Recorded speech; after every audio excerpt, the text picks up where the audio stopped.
जय शनिदेव, जय श्री राम भाइयों। आज का जो हमारा विषय है चक्री गुप्त धन के बारे में आज हम चर्चा करने वाले, विश्लेषण करने वाले। अगर आपने चैनल को फॉलो सब्सक्राइब नहीं किया तो सबसे पहले चैनल को फॉलो सब्सक्राइब करिए, लाइक करिए, शेयर करिए। और जो आपको एक मैं नई जानकारी देने वाला हूँ कि भाइयों प्ले स्टोर से एस्ट्रोसेज ऐप डाउनलोड करके उसमें हमें आचार्य ज्ञानेश्वर से फॉलो करिए, आचार्य ज्ञानेश्वर से फॉलो करिए। और हम उसमें रोज़ शाम के समय में, रात के समय में लाइव आते हैं और फ्री में कुंडली का विश्लेषण करवाते हैं। तो प्ले स्टोर से एस्ट्रोसेज ऐप डाउनलोड करके आचार्य ज्ञानेश्वर से उसमें हमें सर्च करके फॉलो करिए। तो देखिए जो आज का जो हमारा विषय चक्री गुप्तधन। देखिए चक्री गुप्तधन एक सबसे बड़ा गुप्तधन माना गया है कि जैसे कोई गुप्तधन का घर हो, गुप्तधन मतलब कोई बहुत बड़ा खजाना हो तो उसको चक्री गुप्तधन या फिर नाग देवता शक्ति ऐसे उसके ऊपर टोटके रहते हैं, क्योंकि वो जल्दी से खजाना किसी को ना मिले, व्यक्ति भ्रमित होकर इधर उधर ऐसा घूमता रहे। तो देखिए भाइयों बात ऐसी थी कि एक हमारे दादा गुरु के समय की बात है। तो एक दादा गुरु का शिष्य हुआ करता था हमारे दादा गुरु का। तो जो दादा गुरु का शिष्य था तो उसका जो खेत था उसके बगल में एक दूसरे किसी किसान का वो खेत था। और वो क्या होता था कि उस खेत में जो चक्री गुप्तधन हुआ करता था। तो उस गांव के सभी लोगों को मालूम था कि उस खेत में कोई ना कोई शक्ति है, कोई ना कोई गुप्तधन है, खजाना है, कोई ना कोई टोटका है, आत्मा का साया, ऐसा गांव के सभी लोगों को मालूम था। तो जो दादा गुरु का जो शिष्य था उसके जो बगल में जो दूसरे किसान का खेत था उसके खेत में वो गुप्तधन, चक्री गुप्तधन था। अभी जो दादा गुरु का शिष्य है उसके खेत में वो काम करने को जाता था तो उसको ऐसी जैसे कि आटे की चक्की जैसे घूम रही है, उसको ऐसा आवाज़ आती थी। और जो उसमें जो बगल की जो किसान था जिसके खेत में गुप्तधन था तो उसके खेत में फसल भी बहुत आती थी, लेकिन उसके घर में कोई ना कोई बीमार हमेशा रहता था, या फिर 5 साल में 10 साल में किसी न किसी जानवर की, किसी इंसान की, किसी बच्चे की उसके घर में मौत होती थी। तो ये सभी गांव को मालूम था कि भाई इस खेत में गुप्तधन है और जो फसल तो बहुत आती है लेकिन किसी न किसी की जान लेके चली जाती है। और फिर भी वो जो किसान था उसकी दादा परदादा की वो ज़मीन थी, वो करता था। अभी क्या करेगा, क्योंकि जो किसान लोग होते हैं उनको तो कोई दूसरा काम नहीं होता, वो तो फिर ज़मीन ही करेंगे, दूसरा क्या करेंगे। तो फिर भी वो बेचारा काम करता था। लेकिन ऐसा बहुत बार उसके साथ में जो दादा गुरु का जो शिष्य था तो उसके बहुत बार ऐसा उसके साथ में हुआ कि उसको ऐसे घर घर जैसे आवाज़ आती थी। तो एक दिन वो जो हमारे दादा गुरु का शिष्य था दादा गुरु के पास में आया और दादा गुरु को बोलने लगा कि गुरुजी मेरे बगल में जो खेत है उसमें गुप्तधन होने की चर्चा है, बहुत बड़ी शक्ति होने की चर्चा है, लेकिन वो जो खेत है मेरे बगल में और वो मेरे को उसके संकेत मिलते हैं जैसे आटे की चक्की घूम रही है, ऐसी आवाज़ मेरे को आती है। तो ऐसी खेत जो गुप्तधन है वो तो मेरे खेत में नहीं है, बगल वाले खेत में है, लेकिन उसकी आवाज़ मेरे को क्यों सुनाई दे रही है। तो हमारे दादा गुरु ने उसकी कुंडली देखी और दादा गुरु ने उसको बोला कि देखो जो तुम्हारे बगल में जो ज़मीन है वो कितनी है। तो उसने बोला वो लगभग 10 एकड़ ज़मीन है। तो दादा गुरु ने उसको बोला कि देखो तुम्हारे नसीब में और 1-2 साल के अंदर ऐसा योग बनने वाला है कि वो 10 एकड़ ज़मीन तुमको मिलने वाली है। लेकिन देखो कि भाई सावधान की, वो जो जहाँ पे खजाना होता है जिस ज़मीन में, वो ज़मीन श्रापित हो जाती है। जिस किसी के नाम पे वो ज़मीन हो जाती है तो उसको बहुत दिक्कतों का सामना करना पड़ता है। तो वो फिर बहुत डर गया, दादा गुरु से पूछने लगा गुरुजी अब मैं क्या करूँ, फिर मेरे नसीब में तो ज़मीन मिलने का योग है, फिर मैं लूँ या ना लूँ। तो दादा गुरु ने बोला देख लेंगे बाद में क्या होता है क्या नहीं। अभी उसके बाद में क्या है कि जो बगल वाला जो किसान था वो मतलब दिन पे दिन ऐसा कर्ज बाजारी होता चला गया, कर्ज बाजारी होता चला गया। और एक दिन उसके मतलब घर में इतनी बीमारी फैल गई कि उसको ज़मीन बेचने के दिन आ गए। ठीक है, वो 10 एकड़ ज़मीन बेचने के, क्योंकि उसके ज़मीन पे कर्जा इतना हो गया था कि वो कर्जे में ज़मीन जाने वाली थी। तो जो किसान था जिसके खेत में गुप्तधन था तो उसने वो ज़मीन को फिर बिकना चालू कर दिया। तो उस ज़मीन को भी गाँव में कोई लेने को तैयार नहीं था, क्योंकि सब लोग जानते थे वो श्रापित ज़मीन है, तो गाँव में भी उसको कोई लेने को तैयार नहीं था। तो जो उसके बगल में जो हमारा दादा गुरु का जो शिष्य था उसका खेत था, तो जो फिर किसान उसको बोला कि भाई तुम हमारा खेत ले सकते हो, तुम्हारा खेत पास में तुम ले लो, तुम्हारा फायदा हो जाएगा, दोनों खेत एक हो जाएंगे। तो लेकिन सभी लोग डर रहे थे, हमारे दादा गुरु का शिष्य भी डर रहा था। तो फिर वो जब ज़मीन का सौदा होने से पहले, ज़मीन लेने से पहले जो दादा गुरु का शिष्य और उसकी पत्नी दोनों भी पति पत्नी हमारे दादा गुरु के पास में आए और दादा गुरु को बोलने लगे गुरुजी जो हमें किसान खेत लेने को बोल रहा है, जो बेच रहा है, उसके घर में ऐसे ऑलरेडी 5-6 लोगों की मौतें हो चुकी है लगभग 50-60 सालों में। हर 10 साल में एक किसी न किसी जानवर की, इंसान की मौत उसके घर में होती है। तो फिर हम ज़मीन लेके आए, क्योंकि पूरा गांव घबरा रहा है, वो ज़मीन कोई भी नहीं ले रहा और वो ज़मीन बहुत सस्ती मिल रही। तो फिर दादा गुरु ने उसको बोला कि मैंने तुम्हें 2 साल पहले क्या कहा था कि तुम्हारी कुंडली में योग तो बनेगा, अभी लेना नहीं लेना तुम्हारे हाथ में है, तुमको लेना है तो ले लो, अगर तुमको लालच है तो ले लो। लेकिन जो दादा गुरु का शिष्य था वो बिल्कुल लालची नहीं था। देखिए, गुरु भी शिष्य की पहले परीक्षा लेता है कि वो लालची है क्या, वो कितना लालची है। गुरु भी शिष्य की परीक्षा लेता है। तो दादा गुरु ने उसको साफ साफ बोल दिया, भाई तुमको अगर सस्ती मिल रही तो ले लो, उसमें क्या दिक्कत है। तो वो बोला, गुरु जी ऐसी बात नहीं है, मेरे को अगर वो फ्री में भी मिलती है तो मेरे को बिल्कुल भी नहीं चाहिए। अगर आप बोलते हैं ले लो तो ही मैं उसको ले लूँगा, नहीं तो मेरे को अगर वो किसान ज़मीन फ्री में भी देगा, 10 रुपये 20 रुपये में भी अगर देगा तो मैं नहीं लूँगा। क्या, क्योंकि मेरा जो भरोसा है पूरा आपके ऊपर है कि आप मेरी रक्षा करोगे, मेरे खानदान की रक्षा करोगे, बाल बच्चों की करोगे। अगर आप बोलते हैं तो ही मैं उस ज़मीन को ले लूँगा। अभी देखिए, कोई भी गुरु होता है तो एकदम से ऐसे किसी भी व्यक्ति की मदद नहीं करता, क्योंकि जो बोलते हैं ना भाई, स्कूल में जिसका एडमिशन है उसको ही मास्टर पढ़ाएगा। ऐसे रास्ते पर तो कितने बच्चे घूमेंगे, उसको तो मास्टर नहीं पढ़ाएगा। जिसका स्कूल में एडमिशन है उसको ही मास्टर पढ़ाएगा। वैसा जो कोई गुरु किसकी मदद करेगा, जो उसका ओरिजिनल शिष्य है, ईमानदार शिष्य है, उसकी गुरु मदद करेगा। ऐसे गुरु किसी थोड़ी मदद करेगा। और वो दादा गुरु का जो शिष्य था वो बिल्कुल ईमानदार था और वफादार था। हमेशा उसके खेत में जितनी भी फसल होती थी उसका 20% हिस्सा हमारे दादा गुरु के आश्रम को देता था, दादा गुरु को देता था। दान धर्म के लिए हमारे दादा गुरु उसको खर्च करते थे। तो वो बहुत ईमानदार था। फिर भी दादा गुरु ने उसका दिल देखने के लिए, उसका मन देखने के लिए उसकी परीक्षा ली। और दादा गुरु ने उसको बोला कि तेरे को अगर कम पैसे में मिल रहे तो ले सकता है।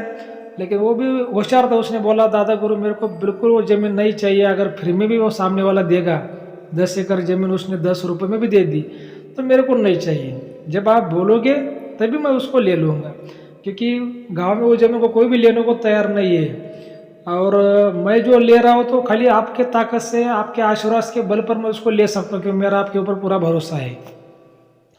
तो दादा गुरु हमेशा जानते थे कि जो उनका शिष्य है वो कभी भी उनके साथ बेईमानी नहीं करेगा। तो दादा गुरु ने उससे कहा कि ठीक है, वो ज़मीन तुम ले लो, ज़मीन में तो बहुत फसल आती है और तुम्हारा भी उसमें पैसों की बढ़ोतरी हो जाएगी।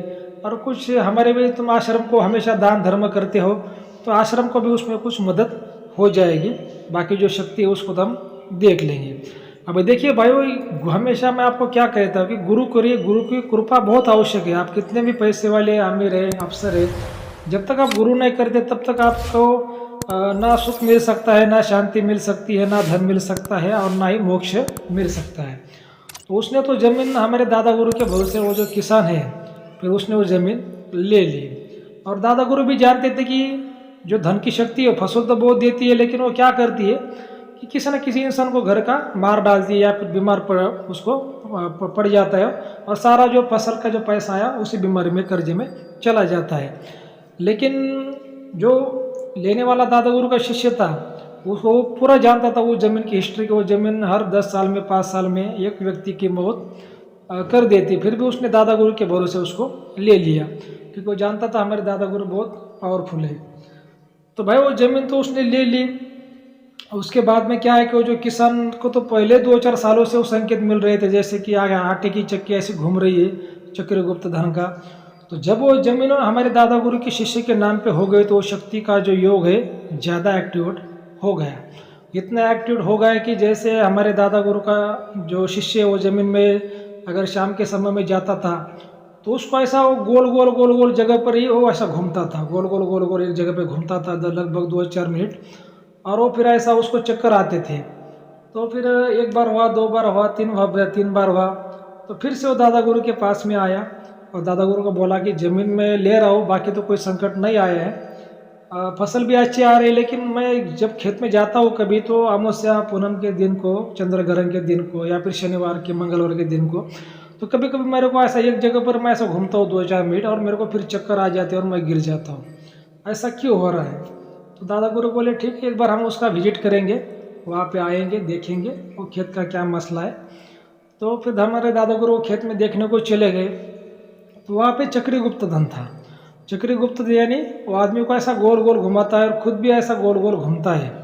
अगर वो धन निकलने को कोई जाता है तो उसको धन होता है एक जगह पे और दिखाई देता है दूसरी जगह पे, तो वो शक्ति भ्रमित कर देती है। और किसी के नसीब में ये है तो उसको ऐसा गोल गोल चक्कर आते हैं, और खेत में जब जाने के बाद में पूरा खेत उसका ऐसा गोल गोल घूमता है। तो ऐसा वो चक्री गुप्त धन होता है। तो भाइयों, एक दिन फिर हमारे दादा गुरु 2-3 शिष्यों को लेके, जो दादा गुरु का जो किसान शिष्य था उसके खेत में चले गए, और उसने जो नया खेत लिया था उस खेत में जो खजाना था, जो चक्री गुप्त धन था, तो जो वहाँ पर दादा गुरु ने पूरा विजिट किया, पूरा खेत का निरीक्षण किया, और दादा गुरु ने देखा कि वो उसके खेत के दक्षिण दिशा की तरफ जो एक थोड़ी झाड़ी थी, और वहाँ पे वो जो खजाना का एक जमीन के नीचे घर था, उसके ऊपर वो चक्र था, चक्री गुप्त धन की शक्ति थी।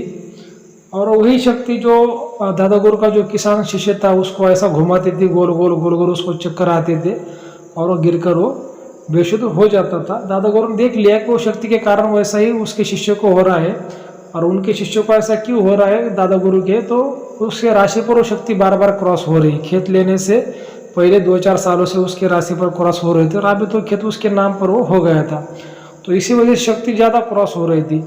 तो लेकिन इससे क्या हो रहा था कि जो दादा गुरु का शिष्य उसको ज़्यादा तकलीफ हो रही थी, और हो सकता है कभी वो जो है मतलब ऐसा चक्कर आके उसके वो मूर्छित पड़ता था, तो मतलब कभी वो मर भी जाता, खत्म भी हो जाता। इसी वजह से दादा गुरु को लगा कि इसका बंधन करना बहुत जरूरी है। हालांकि दादा गुरु ने वो शिष्यों को बंधन दिए थे, फिर भी उसके साथ में ऐसा हो रहा था, क्योंकि वो शक्ति का बंधन नहीं हुआ था। शिष्य का तो हुआ था लेकिन शक्ति का बंधन नहीं हुआ था। तो फिर दादा गुरु जो हमारे थे, उन्होंने जो कुछ नक्षत्र योग होते थे, अमावस्या, पूनम की रात, चंद्र ग्रहण, सूर्य ग्रहण, तो उस दिन वो खेत में जाने का प्लान बनाया, और फिर नेक्स्ट टाइम पे एक अमावस्या थी, उस दिन जो सूर्य ग्रहण था, और उसी दिन फिर दादा गुरु जो है वो उस खेत में शाम को चले गए।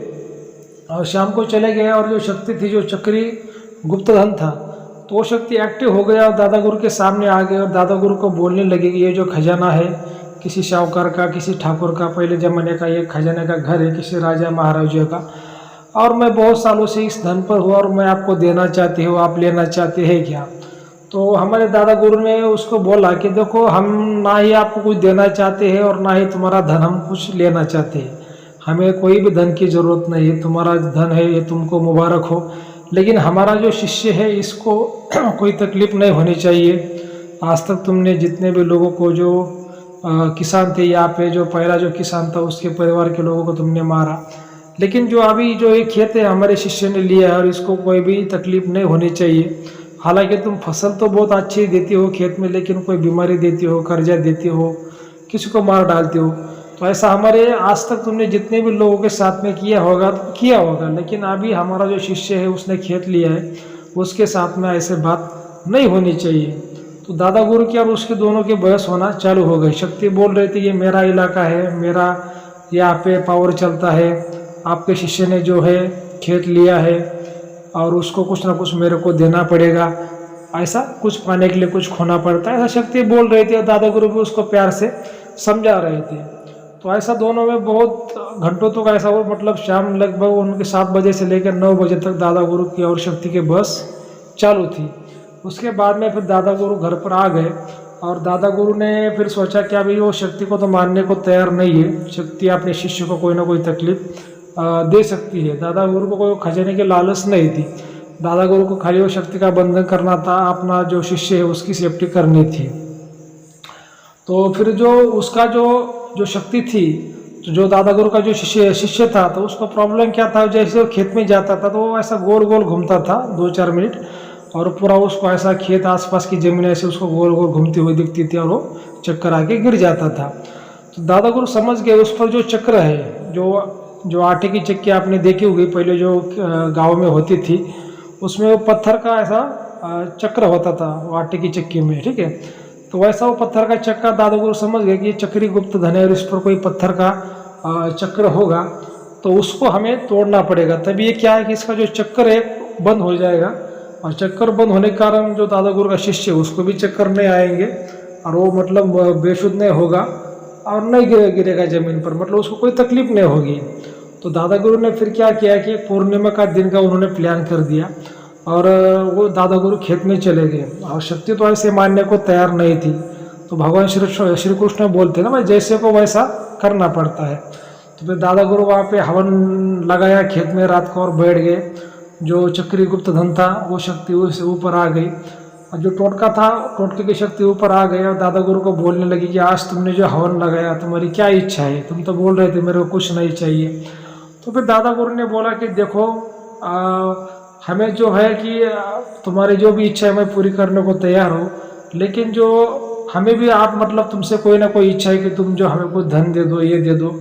ऐसा दादा गुरु मतलब उसको ऐसे बातें करने लगे, जो भी शक्ति थी उसकी ऐसी बातें करने लगे, क्योंकि दादा गुरु को चक्र वो ढूंढना था। ठीक है, वो चक्र ढूंढना था। तो शक्ति ने वो दादा गुरु को बहुत सी बातें मांगी, मुझे ये चाहिए वो चाहिए, मतलब बलि चाहिए, ऐसा बहुत से उन्होंने बातें मांगी।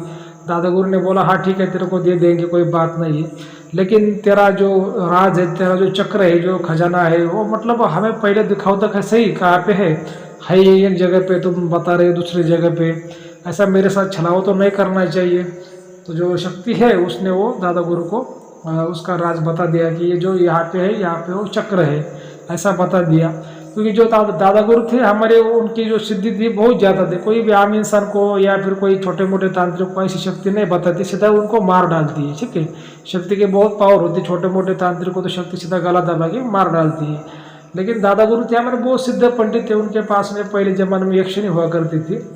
तो क्या है कि फिर दादा गुरु ने वो चक्र देख लिया, और जो चक्र दादा गुरु ने देखा तो दादा गुरु ने वो चक्र को तोड़ दिया। ठीक है, तोड़ दिया, और जो धन का जो मुंह था, जैसे जो जाने का अंदर जो खजाना का जो घर था, अंदर जाने का रास्ता था, उसको भी दादा गुरु ने दबा दिया। क्योंकि दादा गुरु को ऐसा कोई फ्री में खजाना या फिर किसी की फ्री में संपत्ति उनको कभी भी उन्होंने उसकी आशा नहीं की। ठीक है, तो उन्होंने वो जो खजाने का जो घर था, जो दरवाज़ा था, वो जो कुछ ज़मीन के अंदर जाने का जो रास्ता था, उसको भी उन्होंने बंद कर दिया। जो चक्र जो घूमता था, और जो दादा गुरु का शिष्य खेत में जाने पर उसको भी ऐसा मतलब घूमता हुआ दिखाई देता था, और चक्कर आके वो गिर जाता था। तो दादा गुरु ने चक्र तोड़ दिया। तो जैसे तोड़ दिया, और तो उसके बाद में शक्ति गुस्सा हो गई, तो दादा गुरु ने क्या कर दिया, उसको बांध के वहीं पे एक बहुत बड़ा खेत में पेड़ था, उस पेड़ पे वो शक्ति को, जो पेड़ का जो जड़ होती है उसके अंदर वो दबा दिया, उसको पैकिंग कर दिया दादा गुरु ने हमारे। और उसके बाद में फिर जो दादा गुरु ने शिष्य को कहा कि अभी तेरे को डरने की ज़रूरत नहीं है, तेरा जो खेत है अभी सही सलामत हो गया, शक्ति तेरे को कुछ नहीं करेगी, और जो धन था शक्ति थी हमने दोनों का भी बंधन कर दिया है, तेरे को कोई भी दिक्कत नहीं होगी। तो ऐसा दादा गुरु ने क्या कर दिया कि वो दोनों का भी बंधन कर दिया। अभी आप सब लोग बोलोगे कि भाई इसमें फिर फायदा क्या हुआ, तो भाइयों जो 1 करोड़ की ज़मीन थी तो उसको 10 लाख में मिली, तो मतलब फ़ायदा ही हुआ ना 90 लाख का। तो मान सकते हैं कि आप भाई मतलब उसको एक प्रकार से गुरु कृपा से उसको धन ही मिला, नहीं तो वो ज़मीन का जो भाव था, जैसे मैं आज के ज़माने की, पहले ज़माने की वैल्यू कम थी, लेकिन आज का उसका मैं बराबरी करके आपको बता रहा हूँ कि जैसे मान लो कि आज वो 10 करोड़ की ज़मीन हो सकती है। ठीक है, तो उस व्यक्ति को जैसे कि मतलब अगर कोई 10 करोड़ की ज़मीन आज के मामला है जैसे, तो किसी व्यक्ति को अगर 50 लाख में मिल रही है या फिर 1 करोड़ में मिल रही है, तो उसका 9 करोड़ का फायदा हो रहा है ना, मतलब फायदा ही बहुत, मतलब 90% फायदा हुआ, बराबर। और जो गुप्त धन की शक्ति दादा गुरु ने वहीं पे कैद कर दी, तो वहाँ पे जो फसल ज़्यादा आती थी दूसरे के आम खेतों के ज़्यादा, तो वो फसल तो मतलब बिल्कुल हमेशा आती रहती थी, उसमें कोई दिक्कत नहीं था। खाली जो उसका नेगेटिव प्रभाव था वो दादा गुरु ने कम कर दिया, जो पॉजिटिव प्रभाव था उसको वैसे ही दादा गुरु ने छोड़ दिया। तो ऐसे उस व्यक्ति का फायदा हुआ जो दादा गुरु का शिष्य था।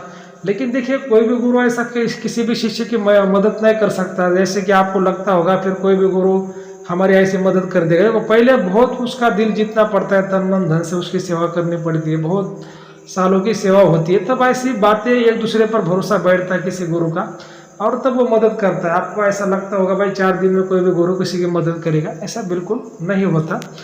तो ठीक है भाई, अगर आपको अच्छा वीडियो लगा तो अपने चैनल को सब्सक्राइब करिए, लाइक करिए, फॉलो करिए, शेयर करिए।